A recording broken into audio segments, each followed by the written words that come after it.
हाँ जी दोस्तों, की हाल चाल आ। सो ਅੱਜ ਆਪਾਂ ਫਿਰ ਖਬਰ ਲੈ ਕੇ ਆਏ ਹਾਂ ਪੁਰਤਗਾਲ ਤੋਂ। ਸੋ ਪੁਰਤਗਾਲ 'ਚ ਤੁਹਾਨੂੰ ਆਪਾਂ ਪਿੱਛੇ ਗੱਲ ਕਰ ਰਹੇ ਸੀ ਐਮਾਂ ਦੀ ਮਾੜੀ ਕਾਰਗੁਜ਼ਾਰੀ ਦੀ। ਸੋ ਉਸ ਤੇ ਕਹਿ ਲਓ ਕਿ ਇੱਕ ਬਹੁਤ ਵੱਡਾ ਐਕਸ਼ਨ ਲਿਆ ਜਾ ਰਿਹਾ ਵਾ।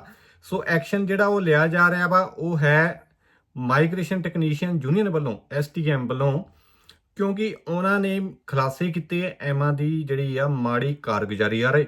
ਸੋ ਇਸ ਵੀਡੀਓ 'ਚ ਆਪਾਂ ਉਸ ਬਾਰੇ ਗੱਲ ਕਰਾਂਗੇ, ਉਸ ਤੇ ਕੀ ਐਕਸ਼ਨ ਹੋਣ ਜਾ ਰਿਹਾ ਤੇ ਉਹਦਾ ਕੀ ਪ੍ਰਭਾਵ ਪਵੇਗਾ ਤੁਹਾਡੀ TRC ਤੇ। ਸੋ ਜਾਣ ਵਾਲਿਆਂ ਵਾਸਤੇ ਸੋ ਬਣੇ ਰਹੋ ਇਸ ਵੀਡੀਓ ਤੇ ਅੰਤ ਤੱਕ, ਤੇ ਨਵੇਂ ਵੀਅਰ ਸਬਸਕ੍ਰਾਈਬ ਜ਼ਰੂਰ ਕਰ ਲਿਓ ਇਸ ਚੈਨਲ ਨੂੰ। ਆਪਾਂ ਹੁਣ ਵੀਡੀਓ ਸ਼ੁਰੂ ਕਰਦੇ ਹਾਂ।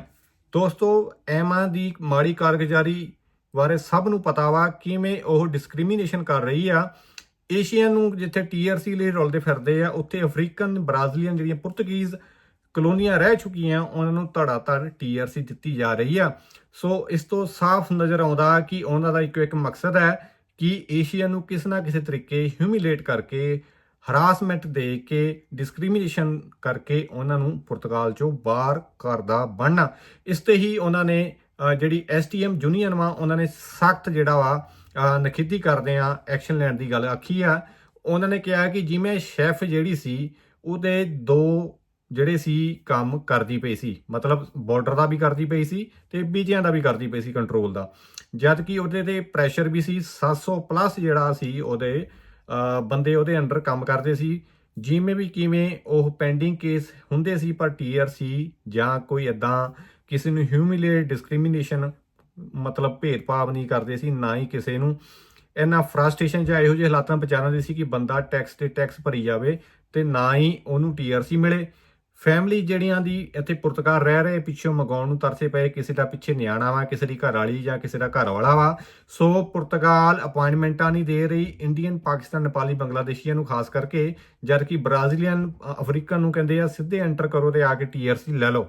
ਸੋ ਇਸ ਤੇ ਉਹਨਾਂ ਨੇ ਸਖਤ ਸਟੈਂਡ ਲਿਆ ਵਾ ਤੇ ਐਮਾਂ ਤੋਂ ਜਵਾਬ ਮੰਗਿਆ ਕਿ ਤੁਸੀਂ ਕਿਹੋ ਜਿਹੀ ਏਜੰਸੀ ਹੈ ਜਿਹੜੀ ਕਹਿੰਦੀ ਸੀ ਅਸੀਂ ਧੜਾ ਧੜ ਕੰਮ ਖਿੱਚ ਕੇ TRC ਨਾਲ ਢੇਰ ਲਾ ਦਾਂਗੇ। TRC ਦਾ ਇੱਕ ਪਾਸੇ ਤੁਸੀਂ ਨਾ ਕੋਈ ਵੀਜ਼ਾ, ਵਰਕ ਵੀਜ਼ਾ ਤੇ ਤੁਸੀਂ ਕਰ ਰਹੇ ਆ ਏਸ਼ੀਅਨ ਲੋਕਾਂ ਨਾਲ ਭੇਦਭਾਵ, ਤੇ ਜੇ ਕਿਸੇ ਨੇ ਸਟੱਡੀ ਤੇ ਆਉਣਾ ਜਾਂ ਵੈਸੇ ਫੈਮਿਲੀ ਰੀਯੂਨੀਫਿਕੇਸ਼ਨ ਕਰਨਾ ਵਾ ਉਹਨਾਂ ਦੀ ਅਲੱਗ ਵਾ।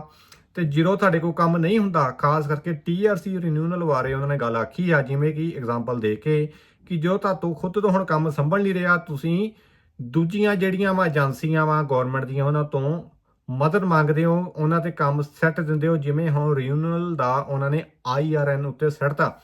IRN ਦਾ ਵੈਸੇ ਤਾਂ ਕੰਮ ਹੋਰ ਵੀ ਬਹੁਤ ਹੁੰਦੇ ਆ, ਰਿਨਿਊਅਲ ਵੀ ਉਹਨਾਂ ਦੇ ਅੰਡਰ ਆ ਜਾਂਦਾ, ਪਰ ਇਹ ਐਮਾ ਦੇ ਅੰਡਰ ਆ ਚੁੱਕਿਆ ਸੀਗਾ। ਪਰ ਹੁਣ ਐਮਾ ਕੋ ਜਦੋਂ ਨਹੀਂ ਸੰਭਲਿਆ, ਉਹਨਾਂ ਨੇ IRN ਨੂੰ ਕਹਿਤਾ ਭਾਈ ਸੰਭੋ, ਸਾਡੇ ਹੱਥ ਖੜੇ ਆ। ਸੋ ਇਹ ਕਹਿੰਦੇ ਕਿ ਏਜੰਸੀ ਦਾ ਕੀ ਏਜੰਡਾ ਵਾ। ਪ੍ਰੈਜ਼ੀਡੈਂਟ ਜਿਹੜੇ ਸੀ ਐਮਾ ਦੇ ਪਿੱਛੇ ਜੇ ਪਾਰਲੀਮੈਂਟ 'ਚ ਵੀ ਸਪੀਚ ਕੀਤੀ ਹੈ ਬਹੁਤ ਲੰਬੀ, ਪਰ ਉਹ ਸਪੀਚ ਦਾ ਕੋਈ ਵੀ ਰਿਜ਼ਲਟ ਨਜ਼ਰ ਨਹੀਂ ਆਉਂਦਾ, ਕਿਉਂਕਿ ਐਮਾ ਦੇ ਨਾ ਤਾਂ ਇਹਨਾਂ ਦਾ ਕੋਈ, ਇਹਨਾਂ ਦੇ ਸਟਾਫ ਜਿਹੜਾ ਪਰਮਾਨੈਂਟ ਵਾ ਉਹ ਉਹਨਾਂ ਨੂੰ, ਉਹ ਵੀ ਨਹੀਂ ਹੈਗਾ ਇਹਨਾਂ ਨੂੰ। ਤੇ ਜਿਹੜਾ ਸਟਾਫ ਨੂੰ ਜਦੋਂ ਬਹੁਤ ਜ਼ਿਆਦਾ ਪ੍ਰੈਸ਼ਰ ਪਾਉਂਦਾ ਵਾ ਕੰਮ ਛੱਡ ਕੇ ਚਲ ਜਾਂਦਾ ਵਾ। ਤੇ ਦੂਸਰਾ, ਉਹਨਾਂ ਦਾ ਕੋਈ ਫਿਊਚਰ ਟਾਰਗੇਟ ਨਹੀਂ ਆ, ਕੋਈ ਵੀ ਇਹਨਾਂ ਦਾ ਕਹਿ ਲਓ ਕਿ ਉਹ ਕਹਿੰਦੀ ਸੰਸਥਾ ਕਿ ਇਹਨਾਂ ਦਾ ਕੋਈ ਪਲੇਟਫਾਰਮ ਨਹੀਂ ਆ ਜਿਹਦੇ ਤੇ ਨਜ਼ਰ ਆਵੇ ਕਿ ਇਹਨਾਂ ਦਾ ਕੰਮ ਕਰਨ ਦਾ ਇਹ ਐਫੀਸ਼ੀਐਂਟ ਤਰੀਕਾ ਵਾ ਤੇ ਇਹ ਕਿੱਦਾਂ ਆਊਟਕਮ ਲੈ ਕੇ ਆਊਗੇ। ਪੁਰਤਗਾਲ ਵਿੱਚ ਤਾਂ ਹੀ ਬੰਦਾ ਆਉਂਦਾ ਕਿ ਇੱਥੇ ਆ ਕੇ ਉਹ ਸੈੱਟ ਹੋ ਸਕੇ, ਇਹਦਾ ਵਧੀਆ এনवायरमेंट ਤੇ ਮਲਟੀਕਲਚਰਲ ਸੁਸਾਇਟੀ ਕਰਕੇ ਤੇ ਕੰਮ ਦੀਆਂ ਓਪਰਚੁਨਿਟੀਜ਼ ਕਰਕੇ। ਪਰ ਜੇ ਕਿਸੇ ਨੂੰ ਹਿਊਮਿਲੇਟ, ਡਿਸਕ੍ਰਿਮੀਨੇਟ ਕਰੂੰਗੇ ਤੇ ਉਹਨੂੰ ਜਿਹੜੀ ਉਹਦਾ ਬਣਦਾ ਹੱਕ ਟਾਈਮ ਤੇ ਨਹੀਂ ਦਊਂਗੇ ਤੇ ਪੁਰਤਗਾਲ ਲਈ ਵੀ ਮਾੜਾ ਵਾ। ਸੋ ਇਸ ਤੇ ਐਮਾ ਤੇ ਸਟਰੋਂਗ ਐਕਸ਼ਨ ਹੋਣ ਜਾ ਰਿਹਾ, ਉਸ ਨੂੰ ਵਾਰਨਿੰਗ ਦੇ ਦਿੱਤੀ ਗਈ ਆ ਮਾਈਗ੍ਰੇਸ਼ਨ ਟੈਕਨੀਸ਼ੀਅਨ ਯੂਨੀਅਨ ਵੱਲੋਂ, STM ਵੱਲੋਂ ਜਿਹਨੂੰ ਕਹਿੰਦੇ ਆ। ਸੋ ਇਸ ਤੇ ਦੇਖਦੇ ਆ ਕੀ ਹਾਲ ਹੁੰਦਾ। ਗਵਰਨਮੈਂਟ ਨੂੰ ਵੀ ਕਹਿਤਾ ਵਾ ਕਿ ਤੁਸੀਂ ਇੰਜ ਨਹੀਂ ਚੱਲਣਾ ਕਿ ਇੱਕ ਪਾਸੇ ਤੁਸੀਂ ਕੁਝ ਹੋਰ ਕਹੋ ਤੇ ਦੂਜੇ ਪਾਸੇ ਕੁਝ ਹੋਰ, ਇਹਦਾ ਕੋਈ ਹੱਲ ਕੱਢਣਾ ਪੈਣਾ ਵਾ। ਸੋ ਉਮੀਦ ਆ ਕਿ ਇਸ ਤੇ ਬਹੁਤ ਜਲਦ ਕੋਈ ਨਾ ਕੋਈ ਐਮਾ ਐਕਸ਼ਨ ਲਏਗੀ। ਪਰ ਐਮਾ ਵੱਲੋਂ ਹਰ ਹੁਣ ਐਕਸਕਿਊਜ਼ ਇਹ ਦਿੱਤਾ ਗਿਆ ਅਸੀਂ 2% ਬੰਦੇ ਜਿਹੜੇ ਆ ਸਟਾਫ ਵਧਾਉਣ ਜਾ ਰਹੇ ਆ। ਕਹਿੰਦੇ ਸੀ ਪਿਛਲੇ ਸਾਲ ਤੁਹਾਡਾ 674 ਸੀਗਾ ਤੇ 2% ਦੇ ਹਿਸਾਬ ਨਾਲ ਕਿੰਨਾ ਵੱਜੂਗਾ। ਸੋ ਇਹ ਵੀ ਗੱਲ ਹੁਣ ਜਾ ਰਹੀ ਹੈ ਕਿ ਐਮਾ ਵੱਡੇ ਪੱਧਰ ਤੇ 450 ਦੇ ਕਰੀਬ ਬੰਦੇ ਭਰਤੀ ਕਰੇਗੀ, ਪਰ ਕਦੋਂ ਕਰੇਗੀ ਇਸ ਤੇ ਉਹਨਾਂ ਨੇ ਕੋਈ ਵੀ ਟਿੱਪਣੀ ਨਹੀਂ ਕੀਤੀ, ਕਰਨ ਤੋਂ ਮਨਾ ਕਰਤਾ ਵਾ। ਸੋ ਇਹ ਗੱਲ ਤੈਅ ਵਾ। ਸ਼ੈਫ ਨੂੰ ਆਪਾਂ ਜਿਵੇਂ ਜਿੰਨੀਆਂ ਮਰਜ਼ੀ ਗਾਲਾਂ ਕੱਢਦੇ ਸੀ, 2 ਸਾਲ ਹੋ ਗਏ, 2.5 ਸਾਲ ਹੋ ਗਏ, ਪਰ ਵੀਰਿਓ ਉਦੋਂ ਕੋਰਟ ਕੇਸ ਲਾ ਕੇ ਕਾਰਡ ਵੀ ਆ ਜਾਂਦਾ ਸੀ, ਅਪਾਇੰਟਮੈਂਟ ਵੀ ਬੰਦਾ ਪਹਿਲਾਂ ਚੁੱਕ ਲੈਂਦਾ ਸੀ, ਅਗਲੀ ਲੀਗਲ ਨੂੰ 12 ਤੇ ਲੀਗਲ ਨੂੰ 6 ਜਦੋਂ ਜਾਂਦੇ ਸੀ, ਕੋਈ ਜੇ ਹਿੰਮਤ ਮਾਰਦਾ ਸੀ ਕਿਸੇ ਦੀ ਨੌਲੇਜ ਵਿੱਚ ਸੀ, ਵਕੀਲ ਕਰਕੇ ਹੱਲ ਹੋ ਜਾਂਦਾ ਸੀ, ਕੋਰਟ ਕੇਸ ਨਹੀਂ ਲੱਗਦੇ ਸੀ। ਹੁਣ ਤਾਂ ਕੋਰਟ ਕੇਸ ਕਰਕੇ ਵੀ ਕੋਈ ਹੱਲ ਨਹੀਂ, 7-7 8-8 ਮਹੀਨੇ ਹੋ ਗਏ ਕੋਰਟ ਕੇਸ ਦਾ ਰਿਪਲਾਈ ਨਹੀਂ ਆ ਰਿਹਾ, ਤੇ ਬੰਦਿਆਂ ਦੇ ਇੰਨੇ ਟੈਕਸ ਚੱਲ ਗਏ ਆ।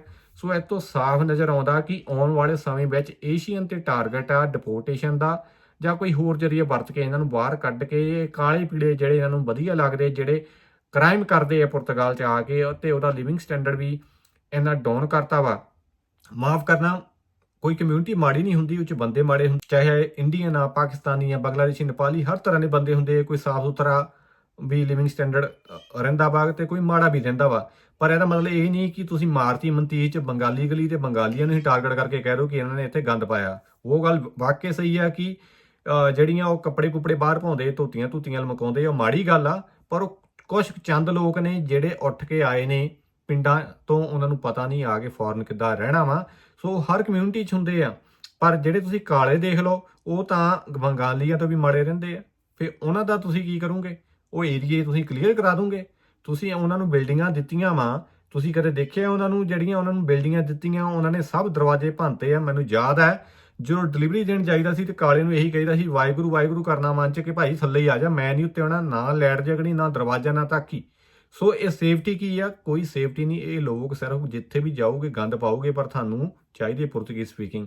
ਸੋ ਇਹ ਐਕਸ਼ਨ ਜਿਹੜਾ ਤਕੜਾ, ਜਿਹੜਾ ਆਪਾਂ ਗੱਲ ਕਰ ਰਹੇ ਸੀ, ਇਹ ਹੋ ਰਿਹਾ ਹੈ। ਮੈਂ ਤੇ ਦੇਖਦੇ ਹਾਂ ਇਹਦਾ ਕੀ ਨਤੀਜਾ ਆਏਗਾ। ਇਸ ਵੀਡੀਓ ਨੂੰ ਸ਼ੇਅਰ ਕਰ ਦਿਓ ਦੱਬ ਕੇ, ਲਾਈਕ ਕਰਿਓ ਤੇ ਕਮੈਂਟ ਕਰਕੇ ਦੱਸਿਓ ਕਿਵੇਂ ਲੱਗੀ, ਤੇ ਦਿਲ ਤੇ ਕਲਿੱਕ ਕਰਕੇ ਜਿੰਨੀ ਸਪੋਰਟ ਕਰਨੀ ਚਾਹੋ ਕਰਿਓ ਜਰੂਰ। ਮਿਲਦੇ ਹਾਂ ਅਗਲੀ ਵੀਡੀਓ 'ਚ ਨਵੀਂ ਜਾਣਕਾਰੀਆਂ। ਤਦ ਤੱਕ ਲਈ ਰੱਬ ਰੱਖ।